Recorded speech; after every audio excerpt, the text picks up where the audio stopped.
শুভেচ্ছা জানাচ্ছি। আমাদের বিএনপি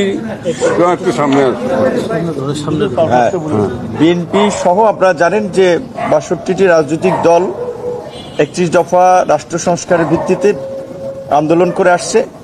যেহেতু এখন পর্যন্ত বাংলাদেশে গণতান্ত্রিক ব্যবস্থা প্রবর্তন হয় নাই, কাজে আমরা মনে করি যে আমাদের আন্দোলন এখনো শেষ হয়ে যায়নি এবং আমরা লক্ষ্য করছি যে বাংলাদেশে এখন নানান ধরনের ভূ রাজনৈতিক বাস্তবতায় নানান ধরনের ষড়যন্ত্র এবং তৎপরতা রয়েছে। সেক্ষেত্রে একটি অনির্বাচিত সরকারের হাতে কখনোই দেশের স্বাধীনতা সার্বভৌমত্ব নিরাপদ নয়।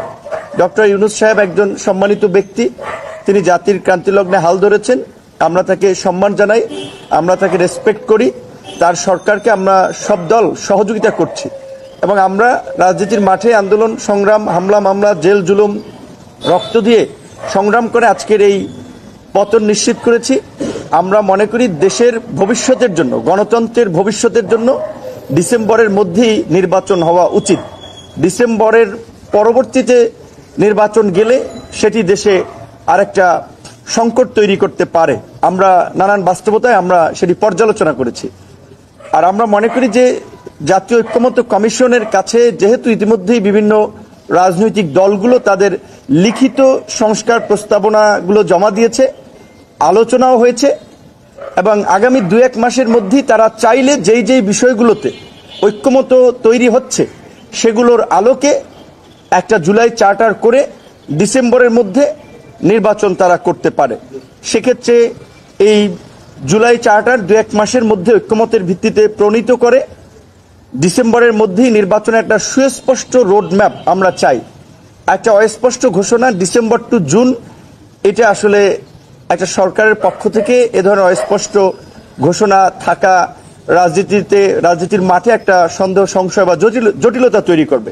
সেক্ষেত্রে আমাদের পরিষ্কার দাবি, যেটা আমরা ইতিমধ্যে বিএনপি সহ অন্যান্য রাজনৈতিক দল আলাপ আলোচনা করে পরিষ্কারই বলেছি, ডিসেম্বরের মধ্যেই নির্বাচন হতে হবে। বিজয়ের মাসে আমরা বাংলাদেশের গণতন্ত্রের একটা নতুন বিজয় উদযাপন করতে চাই। একই সাথে আওয়ামী লীগের যে রাজনৈতিক তৎপরতা আমরা দেখতে পাচ্ছি যে জুলাই অগস্টের পরে গত কয়েক মাস এটা না থাকলেও এই যে পুলিশ সহ বিভিন্ন বাহিনীর উচ্চ পদস্থ পদে রদবদল করা হচ্ছে, যেখানে রাষ্ট্রের একটা স্থিতিশীলতা আসবে, বরঞ্চ আমরা দেখি সেখানে আওয়ামী লীগের রাজনৈতিক কর্মকাণ্ড কিন্তু বাড়ছে, তাদের নানান ধরনের তৎপরতা চলছে। এটা সরকারের দুর্বলতার কারণে হচ্ছে।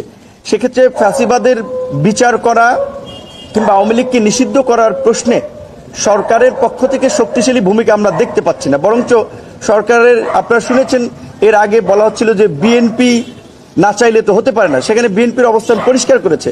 কাজে আওয়ামী লীগ এবং ফ্যাসিবাদীদের নিষিদ্ধ করার প্রশ্নেও আমরা সরকারের একটা শক্ত পদক্ষেপ আশা করছি।